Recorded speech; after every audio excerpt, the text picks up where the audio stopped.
तो अमित जी, स्वागत है हमारे YouTube चैनल पर आपका। जो भी दर्शक आपको पहली बार देख रहे हैं, थोड़ा सा उनको अपना एक परिचय दीजिए, अपने फार्म पर कैसे आ सकते हैं ये बताइए। नमस्कार हरीश जी, आपका भी बहुत बहुत स्वागत है। जी। मेरा नाम अमित है और मैं किसानी के साथ साथ पिछले 3 साल से बकरी फार्म का या बकरी पालन का काम कर रहा हूँ। जी। और एक साइड बिजनेस के तौर पे मैंने बकरी फार्म स्टार्ट किया है। बिल्कुल। और जो रिज़ल्ट है, जो जानवर है, वो आपके सामने है। और मुझे अच्छा लग रहा है जी कि किसान जो है वो कुछ अलग तरीके से अपनी इनकम को कैसे बढ़ा सकते हैं, उसके ऊपर मैंने फोकस किया।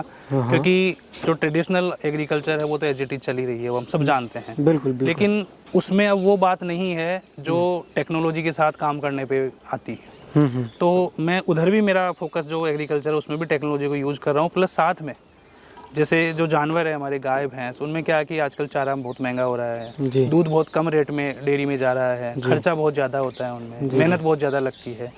तो बकरी जो पालन है वो एक ऐसा बिजनेस मुझे लगा कि इसमें आप कम मेहनत में अच्छा मुनाफा उनके कंपैरिजन में कमा सकते हो। और ये मैंने ऐसा फील भी किया और मुझे इसका वाकई में इसका फ़ायदा भी हुआ है कि गाय भैंस की तुलना में मुझे बकरी पालन जो है वो ज़्यादा प्रॉफिटेबल लगा। चलिए, हमारे दर्शकों को अपना एक छोटा सा गोट फार्म टूर भी कराते जाइए, उसमें हम बकरियां भी दिखाएंगे और किस तरीके से आप यहाँ पे इनका पालन कर रहे हैं वो भी जानेंगे। बिल्कुल बिल्कुल, आइए रीजी। तो जैसे सर, ये आपके सामने अपन इस वाले ब्लॉक से शुरू करते हैं, यहीं से आप मुझे बताएं अगर जैसे ये जो भी है ये सारे बकरे हैं। ये सारे 4-4 दांत के बकरे हैं, मेरे घर के बकरे हैं सारे के सारे। बिल्कुल। और इनको ईद के लिए मैंने तैयार किया है, यहीं पे मेरे तैयार हुए हैं सारे बकरे। और लास्ट टाइम ईद पे ये 2-2 दांत बच्चे थे। अच्छा। सही रेट नहीं लगी इसलिए मैंने इनको सेल नहीं किया। लेकिन अब की बार मेरा, और ये उस टाइम लगभग 85 किलो के आसपास एवरेज वेट पे थे। अब की बार मेरा कोशिश है कि मैं इनको 1 क्विंटल से ज़्यादा 100% कर दूंगा। इनकी खुराक मैंने स्टार्ट कर दी है, जो हमारे गांव में ट्रेडिशनल खुराक है इनकी। बकरियों के बारे में क्या कि ऐसी भ्रांतियाँ फैली जा रही है, इतना दे दो, वो दे दो, ये दे दो। मेरा जो मानना है ऐसा कुछ नहीं है। एक साधारण आदमी साधारण खर्चे में साधारण तरीके से अपने पास में जो भी व्यवस्था है उसके थ्रू वो अच्छा काम कर सकता है। बाजरा होता है सबसे सिंपल, सबसे आसान होता है, मोटा अनाज जिसको आप बोलते हैं। हरी जी, 4-5 महीने तक मैं इनको बाजरा जो है उसकी घुघरी जो हम बोलते हैं मारवाड़ी में, यहाँ पे बाजरे को उबालते हैं और उसमें उबालने के बाद में थोड़ा सा तेल और थोड़ा सा आपका मीठा सोडा या जिससे आपका इनका डाइजेशन प्रॉपर वो मिला के हम इनको रख देंगे। 4 महीने बाद में आप इनको देखेंगे, अगर आप आएंगे तो आप ये पहचान नहीं पाओगे कि क्या ये वही बकरे। ये 100% मैं अब की बार ईद के ऊपर क्विंटल क्रॉस करवा दूंगा इनको साधारण खर्चे में। नहीं, अभी देख कर तैयारी भी लग रही है सर, जिस तरीके अभी से तो हरीजी ये मान के चलो कि केवल सूखा चारा और ये हरी जो पत्ती मैंने अभी डाली है, नीम वगैरह, इसी में किया है। इसके अलावा कोई भी एक्स्ट्रा फीड इनको हम नहीं दे रहे हैं। हाँ, सूखे पे अपन ग्वारा भी खिला रहे हैं। गुआर का नीरा है जी। और इससे पहले जब ये खत्म हो गया था तो मैंने मेथी का नीरा, मसूर का नीरा और हमारा गेहूं का जो नीरा है, इनको तीनों को मिक्स करके और थोड़ा सा नेपियर काट के नेपियर मिला देते थे, आराम से पेट भर के खाते थे। पानी का वो टैंक रखा हुआ है जी। पंप स्टार्ट करते हैं, टैंक में पानी भरते हैं, अपने आप कुछ नहीं डालते उसमें, सादा पानी ये पीते हैं और आराम से ये अंदर चले जाते हैं। दिन में शाम को वापस बाहर आ जाते हैं। बहुत बढ़िया। इतना ही काम है बकरों में, और कोई एक्स्ट्रा कोई इस पे नहीं है कि ये चीज़ खिलाओ। जैसे आजकल मैं देखता हूँ कई बार यूट्यूब पे कि ये टॉनिक दो, वो टॉनिक दो, ऐसा दाना दो, वैसा स्पेशल मसाला तैयार करते हैं बकरे के लिए, वेट गेनिंग मसाला। कुछ भी नहीं है, ये सब केवल एक मार्केटिंग का। बिल्कुल, आप देखिए सेल्फ फीडिंग पर नेचुरल फीड आपके सामने देख लिए। जो इनका वो जो मांद है जिसको हम ठाण बोलते हैं, उसमें क्या है, वो गुआर का नीरा रखा हुआ है। कुछ हमने लूम पत्ती, हरी पत्ती कुछ नहीं डाली हुई है, लूम पत्ती भी नहीं डालते हम इनको। मतलब एक बजट में भी आप अच्छा बकरा तैयार कर रहे हैं। बिल्कुल बिल्कुल बिल्कुल, बहुत अच्छा। यही चीज़ तो होती है ना सर फार्मिंग में सीखने के लिए। अब लोग कुछ कहें और जब आप खर्चा कर देंगे तो फिर मिलेगा क्या आपको, फिर बचेगा क्या? सही बात। हर आदमी, हर किसान जो है वो 2 रुपए बचाने के लिए एग्रीकल्चर में आता है या पशुपालन में आता है। जब आप अपना वो 2 रुपए है उसमें से 1.5 रुपए इन्हीं में लगा देंगे तो 50 पैसे के लिए कोई काम नहीं करेगा। आपको लगना भी तो चाहिए कि उससे मुझे कुछ मिले।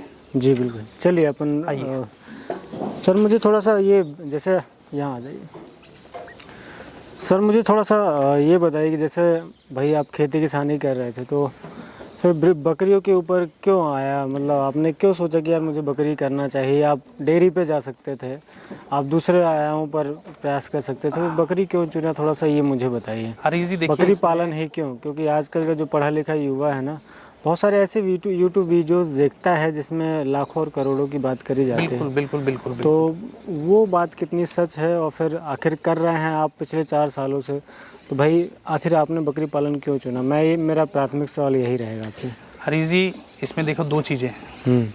एक तो ये है कि जो पशुपालन है उसमें मेनली जो राजस्थान का आदमी है वो करता है भैंस पालन या गाय पालन। जी बिल्कुल। लेकिन पिछले 2-3 साल से और वो क्या करता है उसमें, वो दूध को बेचता है। तो दूध का पैसा जो है वो या तो बिचौलिया मार जाता है किसान को, या फिर डेयरी वाले जो हैं तो डेयरी में आज मैं आपको बताऊं, जैसे हमारी गाय 30 रुपये लीटर दूध जाता है उसका जी।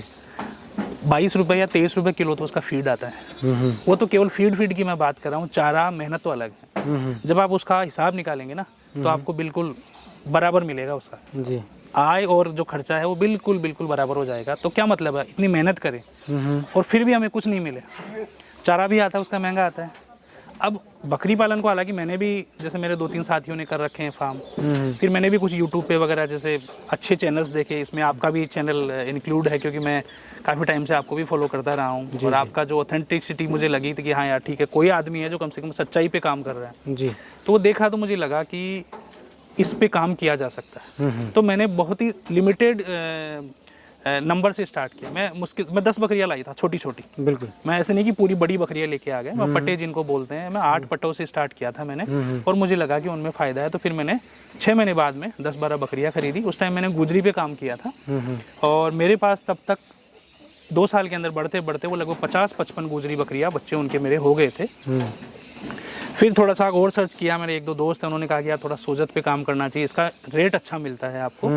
तो ये तो है गुजरी में, और उसमें रेट में तो थोड़ा अंतर आता है। बिल्कुल। तो मैंने फिर ये 10-15 बकरियां मैं लेके आया अपनी सोजत से लेके आया जी। जोधपुर जो इसका मेन एरिया है वहाँ से मैं लेके आया। एक मैंने बक खरीदा जो मैंने आपको भी पहले दिखाया भी था, अभी साइड में दिखाएंगे आपको जी। फिर उसी का रिजल्ट तो आपके सामने, ये बकरे मेरे घर के हैं, उसी के बच्चे सारे हैं। उसी के बच्चे। और उन्हीं मैंने गुजरी बकरियों पे भी उसको क्रॉस करवाया और मेरी जो सोजत की बकरियाँ थी उन पे भी क्रॉस करवाया। उसका रिजल्ट मुझे शानदार मिला जी। और आपके सामने पूरा रिजल्ट अभी बात करेंगे, पटे वटे हम उसकी दिखाएंगे आपको। तो फिर इनकी जब इनकम हुई मेरे को, तो जब तुलना मैंने की कि गाय पालन या भैंस पालन, उसके कंपैरिजन में जब बकरी पालन की तुलना करते हैं तो मुझे 2 रुपये एक्स्ट्रा मिलते हैं उधर जी। तब मैंने इधर फोकस किया कि नहीं, बकरी पालन कंपैरेटिवली उनसे ज़्यादा बेटर है। जी। साथ में ये भी है, जैसे गाय HF वगैरह गाय दूध के लिए पालते हैं। HF गाय में क्या होता है रीजी का, अगर मान लो बच्चे देना उसने बंद कर दिया तो वो 1 रुपये की भी नहीं है। हम उसको या तो गोचर में 5,000 रुपये दे के गौशाला वालों को हाथ जोड़ के छोड़ के आते हैं कि आप देखो इसको, या फिर उसको जंगल में खुला छोड़ते हैं, फिर वो इधर उधर परेशान करती है। हाँ। बकरी का ये है कि मान लो बकरी कोई कंडम भी हो गई, खराब भी हो गई, तो कोई भी व्यापारी उसका कम से कम कुछ पैसा तो दे के जाएगा, किसान को मिलता ही है। हाँ, बिल्कुल। वो वहाँ पे फायदा है। गाय है 1 लाख रुपए की आप लाते हो, 70,000 की आप लाते हो, खराब हो गई तो 1 रुपए की नहीं है, वो पूरा लॉस में गया। यहाँ अगर 10,000 की 20,000 की बकरी लेके आते हो आप, नहीं भी कम कुछ दे रही है आपको, तो कम से कम वो अपना आधा मोल तो साथ में दे के जाएगी। वहाँ पे वो बचत है। दूसरा, चारा जो है वो सस्ते में इनका मिल जाता है। गंवार का नीरा जो है आप आसपास में ढूंढेंगे तो 400-500 रुपये क्विंटल में आपके आसपास में आराम से मिल जाता है। बिल्कुल। जो चारा ये नहीं खाते वो चारा बकरियाँ खा लेते हैं। ये इसमें हरीजी फ़ायदा है, इसलिए मैं थोड़ा सा इधर मैंने मूव किया। बहुत बढ़िया। चलिए अपन अपने फर्स्ट फ्लॉग पे चलते हैं जिसमें कुछ फीमेल्स हैं, वो अपन दर्शकों को दिखाते हैं। तो सर थोड़ा सा इस फ्लॉग के बारे में बताइए। हरीजी इसमें 4 बकरियां तो गुजरी की है जो मैंने रखी थी। मेरे पास पहले गुजरी की बताई था आपको 50 के आसपास बकरियां थी, तो पिछले 2 साल एक साल के आसपास मैंने 31 बकरियों को सेल कर दिया। कुछ बकरियों को मैंने यहाँ पे लोकल पे सेल किया, किसी कोई पार्टी ले गई क्योंकि माता जी की तबीयत अब ख़राब रहने लग गई है, घुटनों में दर्द होने लग गया, तो अब काम नहीं हो पाता, इसलिए मैंने उनमें से बहुत सारी बकरियों को सेल कर दिए। 4 बकरियाँ मैंने रखी क्योंकि ये दूध में अच्छी है और 2-2 बच्चे लाती है। बिल्कुल। इसलिए मैंने इनको चारों को रखा। बाकी जो बकरियां हैं, 3 बकरियां हैं, ये मैं सोजत से लेके आया था। इसमें ये सोजत हैदराबादी क्रॉस में वाइट आइज़ में जी। आप इसके कान देखिए, बहुत बिल्कुल गुलाबी है, वाइट आइज़ है, 2 बच्चे लाती है हमेशा, बहुत बढ़िया और अच्छी दूध की बकरी है। और 2 साल 2.5 साल के आसपास मुझे इसको लाए हुए हो गई। आई थी तब 2 बच्चियाँ थी, मैं अभी इसकी बच्चियाँ दिखाऊंगा आपको। बिल्कुल लंबे कानों में वाइट आइज़ की गुलाबी बकरियाँ लाती है। अभी इसका जो है एक बच्ची मैंने किसी को दे दी, मेरे जानने वाले को, और इसका ये बच्चा है अभी, ये 2.5-3 महीने का बच्चा है, प्योर गुलाबी में है। वाइट आइज में है। वाह, ये देखिए, और इसी अपने बकरी का रिजल्ट है। जो अपना ब्रीडर है ना, ये ब्रीडर जो अपना है उसी का रिजल्ट है। बहुत अच्छा। 2.5-3 महीने का बच्चा, बिल्कुल मार्बल खुर है और प्योर शानदार फुल गुलाबी में बच्चा है। और जो आपने अपन ने वीडियो के शुरू में ही देखे थे वैसे ही बच्चे बनते हैं। बिल्कुल बिल्कुल वैसे ही बच्चे एक ये बच्चा है सामने, इसके बारे में थोड़ा सा बताइए। ये बच्चा है, मैंने अपने बकरियों के लिए तैयार करने के लिए रखा है। बहुत बढ़िया, आप देखिए इसका रुबाब देखिए, बहुत शानदार, इसका फेस देखिए, इसकी गल कंबल देखिए, गुलाबीपन देखिए इसका, सही है, प्योर गुलाबी। और अभी अदंत है रीजी, बिल्कुल अदंत बच्चा है, आप देख सकते हैं। बिल्कुल बिल्कुल बिल्कुल, बहुत बढ़िया। तो ये इसी का रिजल्ट है। इसकी माँ जो है, मैं इसकी माँ बताता हूँ आपको।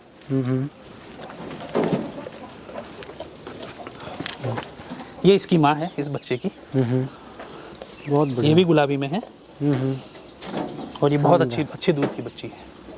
दूध भी अच्छा है इसका। हाँ, और अभी फिर से क्रॉस हो गई है। सारी बकरियां जो है वो क्रॉस हो गई है। सारी क्रॉस है, लगभग 1.5 महीने की, 2 महीने की, कोई 1.25 महीने की, ऐसे क्रॉस है। और वो जो ब्रीडर है सर अपना, हाँ ब्रीडर में, ये क्या सोजत में है सर? ये मैं लाया था सोजत से। मैं देखो बहुत ज़्यादा नहीं जानता इस मामले में, लेकिन जैसा मैंने समझा और जैसा अगले ने बताया, ये सोजत पतीरा क्रॉस में है जी। पूरा तोता नाक है, जैसे तोतापुरी को हम बोलते हैं, बिल्कुल तोता नाक है। आप देखो दांत दिखते हैं सामने से, ये सामने बिल्कुल दांत दिखते हैं इसके, और बिल्कुल प्योर गुलाबी में है, आप देख सकते हैं जी। शानदार बच्चा है, पूरे दांत है। गल कंबल देखिए आप, शानदार गल कंबल है इसकी, बहुत बढ़िया। और रिजल्ट आपके सामने है। हाँ, अभी अपन ने देखे जो दोनों रिजल्ट पूरा आपके सामने है जी। उसमें से 3-4 बच्चे जो हैं वो प्योर गुजरी के, इनके ही बच्चे हैं। इसको छोड़े, गुजरी पे उतना शानदार रिजल्ट है। बहुत बढ़िया। अपने पे बच्चा लाता है, ऐसे नहीं कि भाई माँ पे बच्चा जाता है इसका। अपने पे बिल्कुल वाइट बच्चा आएंगे इसके, और खूबसूरत बच्चे आते हैं। खूबसूरत। अभी अपन ने जो पहले वाला बिल्कुल वो बच्चा भी आपने देखा था, उधर बकरे आपने देखे थे, ये इसी के बच्चे। अब देखिए रुबाब में कोई कमी हो तो देखिए, उसका खड़ा होने का अंदाज देखिए उस बकरे का, बिल्कुल लाजवाब है सर, बहुत बेहतरीन। चलिए अपन दूसरे सेक्शन में देखते हैं। और कोई ज़्यादा स्पेशल खर्चा नहीं करते हैं। आप देख लिए आपके सामने है जो भी है, मैंने नॉर्मल खर्चे पर ही सिस्टमेटिकली कर रखा है काम। पानी के लिए हर एक पोर्शन में छोड़ रखा है।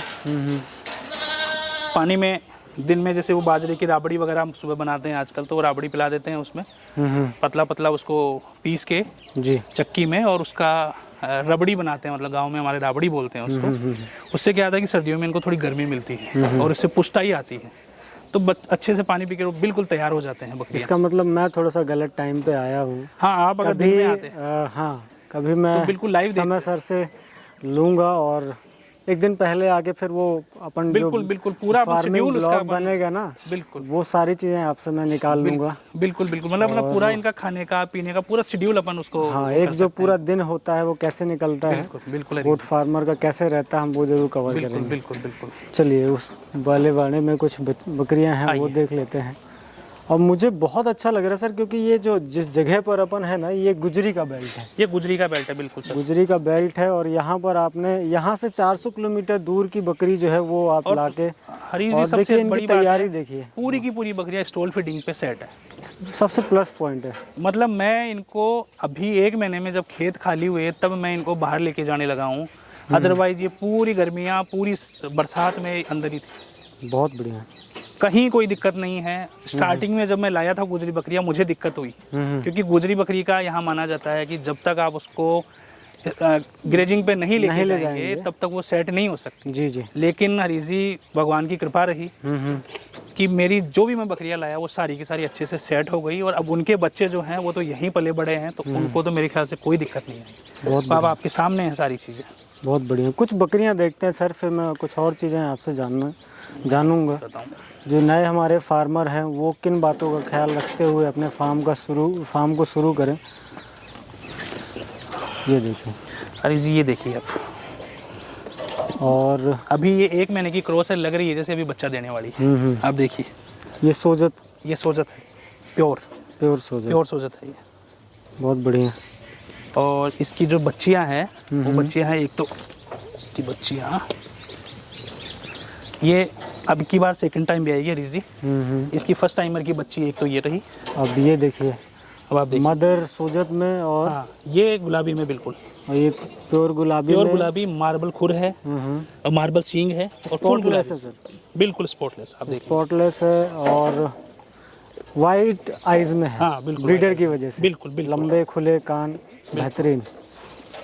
एक ये है इसकी और एक बहन ये रही, ये दोनों बहनें हैं सर, ये दोनों बहनें आप देख लीजिए, जी इसी की बच्चियाँ हैं दोनों। बहुत बढ़िया, बिल्कुल बिल्कुल। बाकी ये बच्ची है, ये बच्ची उन्हीं में से इसी ब्रीडर की, अपनी जो घर वाला ब्रीडर है उसकी बच्ची है। ये बच्ची अपने ब्रीडर का रिजल्ट है। वो वाले बच्ची है जो मैं आपको बताता हूँ। ये भी फीमेल है सर? ये फीमेल है सर, छोटी जो सबसे दिख रही है ये। हाँ हाँ, ये सर मेल है, मेल है ये मेल है सर, और बहुत शानदार मेल है, वाइट आइज बहुत में शानदार। बहुत शानदार मेल है, जिसकी माँ जो मैं बताता हूँ आपको। वाह, ये है सर इसकी माँ। ये गलती हमसे हो गई कि ये छोटी क्रॉस हो गई, लेकिन बच्चा बहुत शानदार दिया है, दूध अच्छा है इसका। बिल्कुल। ये जो मैं बता रहा संख्या हूँ बढ़ जाती है ना, तो कहीं ना कहीं थोड़ी सी एक चूक हो जाती है सर, और फिर क्या अभी कि मम्मी हर्ड इतना आपने ध्यान कम नहीं दे किया। पाती, मैं खेती में बिजी हो जाता हूँ, तो थोड़ा सा ध्यान में मेरी लापरवाही है, मैं किसी और पे दोष नहीं दूंगा इसमें। ये जो मैंने आपको बताई थी ना अभी हैदराबादी और सोजत क्रॉस, ये उसकी बच्ची है। आप देख सकते, कान देखिए वाइट आइज में है, कान देखिए पूरे लंबे गुलाबी। इसकी ये दो बहनें थी, एक बहन, बहुत बढ़िया लग रहा सर। एक ये रही सर इसकी। इसके बाद की बच्ची जो है वो ये रही, ये पट है अभी, वही लंबे कान, वाइट आइज, बहुत बढ़िया, आप देखिए, लाजवाब। और घर पे ही सारी पली बड़ी है, कोई एक्स्ट्रा चीज़ नहीं है, आप देख लीजिए। ये गंवार का नीरा है, कुछ भी नहीं है इसमें, ना कोई लूम पत्ती है ना और कुछ है, पूरा गंवार का नीरा है। क्या फीडिंग शेड्यूल रहता है सर? मैं जनरली हर वीडियो में पूछ लेता हूँ, क्योंकि हर किसान का खिलाने का तरीका अलग अलग होता बिल्कुल है, अलग अलग, और हर एक के एरिया में मिलने वाले चारे भी अलग अलग होते हैं। बिल्कुल बिल्कुल। तो अपने यहाँ पर क्या क्या चीज़ें मिलती हैं? बेसिकली फीडिंग है ना, वो आपने जैसा बताया कि एरिया वाइज ही होती है। ये तो क्या है कि एक माहौल बना रखा है बिल्कुल। कि गंवार का नीरा खुलाओ वहाँ से। अब एक बात बताइए, कोई महाराष्ट्र में या बिहार में या मध्य प्रदेश में, उत्तर प्रदेश में, यहाँ से अगर गंवार का चारा लेके जाएगा, वो क्या तो बचाएगा वहाँ उनके पास। मतलब बकरियों के बारे में मैंने जो जितना सीखा है ना, कोई भी दलहनी चारा आप हो ना, कोई सा भी दलहनी चारा, वो आप उनको खिलाइए जो आपके एरिया में अवेलेबल है। बिल्कुल। मैं यहाँ गंवार का नीरा खिलाता हूँ, मेरे यहाँ अवेलेबल है। उसके बाद में अब जैसे सर्दियों वाली फसल जो आएगी हमारी, उसके बाद में हमारे चने का भूसा मिल जाएगा जी। मैं चने का भूसा ले आऊँगा। उसी टाइम हमारे यहाँ मसूर का भूसा निकलता है, मसूर का भूसा ले आऊँगा। और एक गाड़ी के आसपास में एक पिकअप जो हम बोलते हैं, उसमें मैं मेथी का चारा डलवाता हूँ।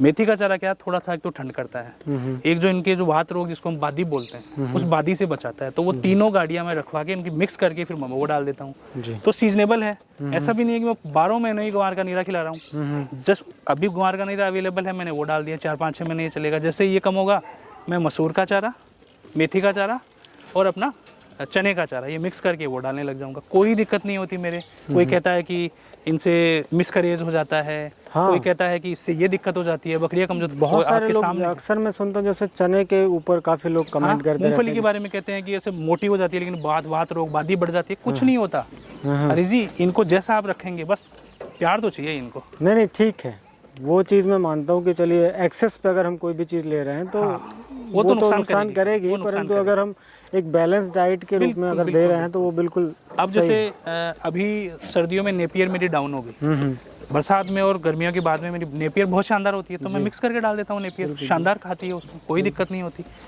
और जैसे बरसात में क्या कि बकरियाँ थोड़ी कमज़ोर होती है बरसात में, क्योंकि बकरियों को बरसात बर्दाश्त नहीं होती। बिल्कुल।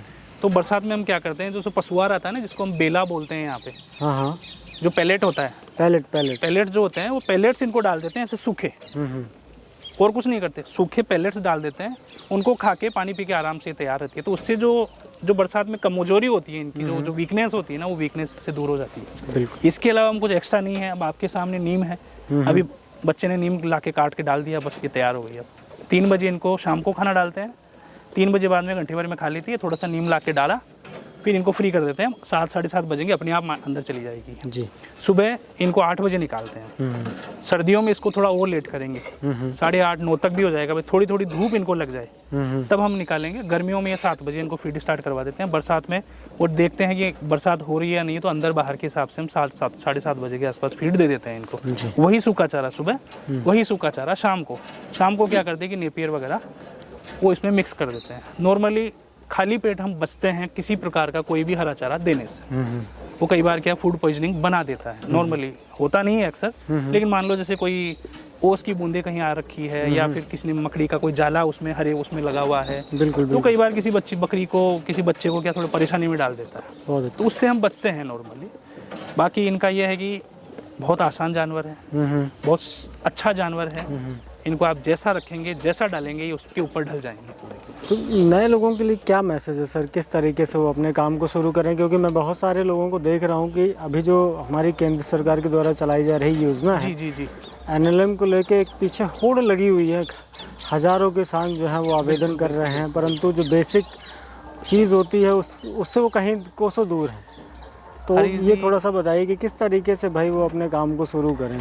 हरी जी देखिए, मेरे को भी लोगों ने कहा था कि सब आप भी NLM योजना से जुड़िए, लेकिन सरकार ने उन किसानों के लिए वो योजना स्टार्ट की है जिन किसानों को ज़रूरत है और जो किसान इस फील्ड में अच्छा कर सकते हैं। उसमें 2 कैटेगरीज ऐसी मैं जो मानता हूँ, हो सकता है मेरा अनुमान गलत भी। नहीं बिल्कुल। उसमें क्या है कि एक कैटेगरी तो ऐसी है कि केवल और केवल सरकार का पैसा उठाना है, सब्सिडी खानी है और उसको फिर थोड़े दिन बाद में डिकम्पोज करके वो फ्री हो जाएंगे। जी ठीक है। एक वो है कि जो वास्तव में कर रहा है, तो जो एक्चुअल में करना चाह रहा है या स्मॉल स्केल पे भी करना चाह रहा है, उसके लिए मैं कहना चाहता हूँ कि अगर आपके पास आसपास में इनके खाने के लिए चारे की व्यवस्था हो, बिल्कुल, और एक आपके घर का आदमी इनके लिए टाइम दे सकता हो, तो इससे बढ़िया बिजनेस एग्रीकल्चर में या एनिमल हस्बेंड्री में कोई नहीं। तो सर जैसे कि अपनी बकरियां तो फार्म पर ही रहती हैं जी, फिर भी भाई हमें बचाव तो करना ही पड़ता है, जी, तो उसके लिए वैक्सीनेशन का क्या शेड्यूल रहता है, ये थोड़ा सा मुझे बताएं। हरी जी, बकरी पालन में सबसे महत्वपूर्ण चीज़ जो मुझे लगी, क्योंकि जब मैंने स्टार्ट किया था तो शुरू के जो पहला साल मेरा था उसमें मैंने बहुत नुकसान खाया। अच्छा। जानकारी का अभाव मेरे लिए सबसे बड़ी कमी रही, क्योंकि मुझे इस बारे में ये चीज़ें नहीं पता थी कि इनके साथ ये चीज़ें भी करनी पड़ती है, जैसे वैक्सीनेशन वगैरह है, डीवर्मिंग वगैरह है। तो मेरे उस टाइम लगभग 1-1.5 लाख रुपए का नुकसान हुआ रही। तो मैं जो नए फार्मर्स हैं उनको ये सलाह दूंगा, या ये मैं उनको मतलब कहूँगा कि कंपल्सरीली ये करना है काम, वो ये है कि वैक्सीनेशन साल में 3 वैक्सीन इनकी होती है जी। वो तीनों वैक्सीन आपको एनी हाउ करनी है। मतलब वो बाकी चीज़ें आप भूल सकते हो, इनको एक दिन खाना मत दो वो चल जाएगा, लेकिन वैक्सीनेशन अगर 3 टाइम वो साल में 3 बार करवानी है, मीन्स करवानी ही है। हरी जी, मैं अक्टूबर-नवंबर के आसपास, मतलब सर्दियाँ स्टार्ट होने के आसपास में PPR की वैक्सीन करता हूँ इनको, मेरा शेड्यूल ये रहता है। अगला जब मार्च के आसपास जो फीड चेंज होने का टाइम आता है ना, जिसमें नॉर्मली दूसरे फीड पे ट्रांसफ़र होती है, जैसे चने का भूसा है, मसूर का भूसा है, उस टाइम मार्च के आसपास जी, उस टाइम मैं इनको ET TT की वैक्सीन करवाता हूँ। आजकल दोनों की कंबाइंड वैक्सीन आती है, ET और TT जी। मैं तब वो करवाता हूँ। और बरसात से पहले मैं इनको FMD और HS इन दोनों की वैक्सीनेशन करवाता हूँ। तो ये 3 वैक्सीन मैं साल में 3 बार करवाता हूँ, मतलब एक टाइम तीनों वैक्सीन करवाता हूँ। और उससे जस्ट पहले 3-4 दिन पहले हर वैक्सीन से पहले डीवर्मिंग, ये कन्फर्म है मेरा। और डीवर्मिंग करने के बाद में कम से कम मिनिमम 10 दिन तक मैं लिवर टॉनिक देता हूँ। डीवर्मिंग का शेड्यूल और वैक्सीनेशन का शेड्यूल और लिवर टॉनिक देने का, ये 3 चीज़ें मेरे पास फिक्स है। लिवर टॉनिक बहुत महंगा वाला नहीं रखता, TTK का एक आता है 30 लीटर का पैकेट आता है, वो पैक आता है पूरा टैंक, वो मुश्किल से 2400-2500 रुपये के आसपास आ जाता है जब आप 30 लीटर का पूरा लेते हैं। तो 2400 रुपये का टैंक जो मेरे पास इन सारी बकरियों में है हरी जी, लगभग 6 महीने चल जाता है आराम से। और जैसे आपको वो इसमें भी काम आता है, जैसे डीवर्मिंग करवाने के बाद में मैंने दे दिया, या फिर किसी बकरी को कुछ कमजोरी हो रही है, खाना पीना कम खा रही है, तो आप 2-4 दिन वो एक्स्ट्रा और दे दो उसको, लेकिन उसका रिजल्ट बहुत शानदार रहता है। और ये 3 वैक्सीन आप करवा देंगे, डीवर्मिंग आप करवा देंगे, मैं दावे के साथ कह सकता हूँ कि आपकी बकरी पालन में किसी प्रकार की कोई समस्या नहीं आएगी जी। और एक लास्ट में मेरा एक सवाल रह गया कि जनरली जो नए लोग होते हैं जी, वो मतलब अपनी जितनी भी उनके कैपिटल रहता है उसका ज़्यादातर जो इन्वेस्टमेंट लगा देते हैं वो फार्म पे लगा देते हैं जी। वो किसी प्रकार से वो मतलब उसको रिकवर करने में तो बहुत समय लगता है, डेड मनी के रूप में ही होती है। बिल्कुल। तो उनके लिए आपका क्या सजेशन है, क्योंकि आपने कैसे शेड बनाया ये भी थोड़ा सा हमें बताइए, और किन किन बातों का ख्याल रखते हुए वो शेड का निर्माण करें। हरी जी, ये बिल्कुल आपने सही बात पूछी है। जो काम है ना, आपको कमाई तो आपकी बकरियों से करनी है जी। ये जो आपने खर्चा किया ना, वो कमाई नहीं देगा। वो एसेट हो सकती है आपकी, लेकिन वो आपसे उसमें कोई प्रोडक्शन नहीं हो रहा है, उसमें कोई आपको प्रॉफिट नहीं हो रहा है। प्रॉफिट तो यही देगी। तो इसके लिए मैं कहूँगा, जैसे मैंने जो मेरा टीन शेड है ना, मैं किसानों को ये कहूँगा कि स्टील के या लोहे के टीन नहीं लगाए, वो जो सीमेंट के एस्बेस्टोस के टीन आते हैं उन टीनों को प्रीफर करिए। वो कम से कम गर्मी उसमें जो आने बहुत कम गर्मी लगती है इनको। तो इसलिए मैंने ये किया। और हमारे यहाँ कालाडेरा रिको पड़ता है सर जी, वहाँ पे कोई पुरानी फैक्ट्री थी तो वो बंद हो गई थी, तो वहाँ पे टीन लगे हुए थे, तो वो निकाल रहे थे टीन, तो उनमें से मैंने छांट के जो बिल्कुल फ्रेश थे, केवल उनका जो नट के लिए जो होल होता है केवल वही था, मैंने हरीश जी 250 रुपये में एक टीन वहाँ से खरीदा जी जी, और वही टीन सेकेंड हैंड लाके मैंने ऊपर रख दिया। बिल्कुल नॉर्मल मार्केट में जाएंगे 750, 800, 900 रुपये तक का टीन आता है, मैंने वो 250 रुपये, 900 रुपये की जगह मैंने सीधा 250 रुपये में किया। लोहे के पाइप जो है वो मैं खरीद के लाया मार्केट से जो भी था। और ये जो आप देख रहे हैं ये जो सीमेंट की ये जो ईंटें हैं, ब्लॉक्स हैं जी, ये ब्लॉक्स मैंने बाद में किया, जब मेरे को 1 साल बाद में इनसे इनकम हुई थोड़ी थोड़ी, तो मैंने थोड़े लेवल पे इनको स्टार्ट, ऐसा नहीं कि मैंने एक साथ लगा दिया पूरी। बिल्कुल जैसे आपको थोड़ा बहुत प्रॉफिट होने लगता है, आप एक चीज कर लीजिए, फिर थोड़े दिन बाद में दोबारा कुछ हो तो थोड़ा और चीज कर लीजिए आपको जी। और जानवर बढ़ेंगे तो थोड़ी बहुत व्यवस्था तो उनके लिए करनी पड़ेगी, क्योंकि सर्दियों में इनके लिए निमोनिया की दिक्कत होती है, जिसको PPR बोलते हैं, नाक से पानी आने लगता है, लूज मोशन होते हैं, निमोनिया बन जाता है इनके, अपने बच्चों को लेकर स्पेशली दिक्कत होती है। तो सर्दी के बचाव के लिए थोड़ा सा ध्यान रखें कि बहुत ऊंची दीवार तो नहीं, लेकिन आप 4-4 फीट की 5-5 फीट की दीवार बना ले, जिससे क्या है कि सर्दी का सीधा जो चपेट हवा है ना वो बच जाती है हवा से। और दूसरा फिर मैंने ये त्रिपाल लगा रखे जी, ये आराम से कोई दिक्कत नहीं, इनको डाल देते हैं शाम को।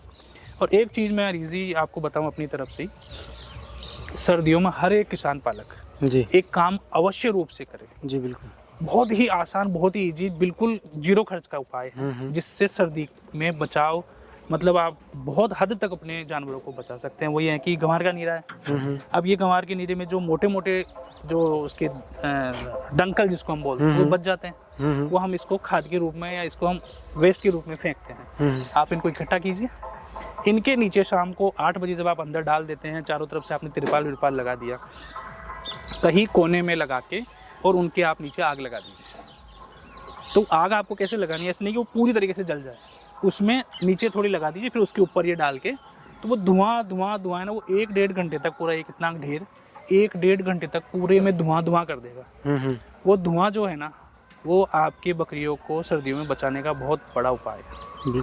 अगर ये करेंगे तो कम, नॉर्मल की तुलना में कम चपेट में आएंगी आपकी बकरियां, क्योंकि वो अंदर ऐसा गर्माहट पैदा कर देती है, वो जो धुआं है वो, उससे बहुत फायदा होता है गर्मी। ये मैंने प्रैक्टिकल किया हुआ बता रहा हूँ। नहीं सही है, ये किसी गुर्जर भाई ने मेरे को बताया था। हाँ। क्योंकि कुछ चीज़ें ऐसी होती है जो कई बार डॉक्टरों की पकड़ में नहीं आती, तो ये चीज़ आपको ट्रेडिशनली जो करते आ रहे हैं ना, वो आपको बता देंगे तुरंत। तो ये 2-3 चीज़ें उन्होंने मेरे को बताई। एक मैं और बताना चाहता हूँ कि दवाइयों का खर्चा है ना, इनमें कई बार लगता है, जैसे लूज मोशन हो गए या बुखार हो गया, तो मैं नॉर्मली क्या करता हूँ अरीजी, मैंने अपनी जितनी रिक्वायर्ड मेडिसिन है ना वो सारी लाके यहाँ रख रखी। तो जैसे PPR का टीका है, वैक्सीनेशन आपको करनी है, या फिर आपको जैसे आपके जैसे हाईटेक लगाना हो, छोटी मोटी जो चीज़ें होती है ना वो मैं खुद कर लेता हूँ जी। और कोई सीरियस प्रॉब्लम होती है तब मैं डॉक्टर को बुलाता हूँ, डॉक्टर को कहता हूँ भैया मेरी दवाइयाँ यूज़ कर ले, अपने बैग में से कुछ मत निकालो, मेरी दवाइयाँ जितनी यूज़ करनी है तेरे को कर ले, बाकी उनको विजिट का पैसा दे देता हूँ जी। तो डॉक्टर है हमारे पास के गाँव के डॉक्टर है, वो आते हैं आराम से, वो 10 दिन से 7 दिन से आते हैं, उनको अपनी विजिट का पैसा लेते हैं, दवाइयों का खर्चा मेरा है। तो उससे क्या है कि मेरे को बहुत बड़ा खर्चा बच जाता है। डॉक्टर नॉर्मली आता है एक विजिट में, अगर एक इंजेक्शन लगा दिया मीन्स 200-250 रुपये उनके फिक्स हो गए। बिल्कुल, जबकि वो इंजेक्शन मुश्किल से 10 या 15 रुपये का बनता है आपको, उसकी जो डोज है, वो जो कीमत है उसकी, तो हम उतना क्यों दें उनको? बिल्कुल, हमें बचानी तो है ना भाई। आप प्रॉफिट कब बनेगा आपका ज़्यादा, जब आप इन छोटे छोटे खर्चों में आप थोड़ा कटौती करेंगे जी। जब ये कटौती हो जाएगी आपकी, तो आपका प्रॉफिट भी उधर से बढ़ने लग जाएगा। नॉर्मली हम डॉक्टर को दे देते हैं पैसे, इसमें दिखाने में, उनका शेड बनाने में, उसमें खर्च कर देते हैं। अब ये जो आप ये देख रहे हैं, ये घर पे बनाई हुई है, मैं मार्केट से लाऊंगा 2000-2500 की आएगी, ये मेरे 1500-1000 रुपये में बन गई। यहीं लाके बना के यही सब करके कर लिया मैंने यहाँ बुला के उसको। बहुत अच्छा, जैसा चाहा मैंने बना लिया, जैसा मेरे को ज़रूरत थी वैसे। तो दोस्तों आशा करता हूँ ये वीडियो आपको पसंद ज़रूर आया होगा। अधिक जानकारी के लिए सर का नंबर मैंने स्क्रीन पे दे रखा है, डिस्क्रिप्शन में मिल जाएगा, आप उनसे संपर्क कर सकते हैं। थैंक यू, आपका भी हरीश जी बहुत बहुत धन्यवाद। आशा करता हूँ जल्दी ज़रूर मिलेंगे जी सर।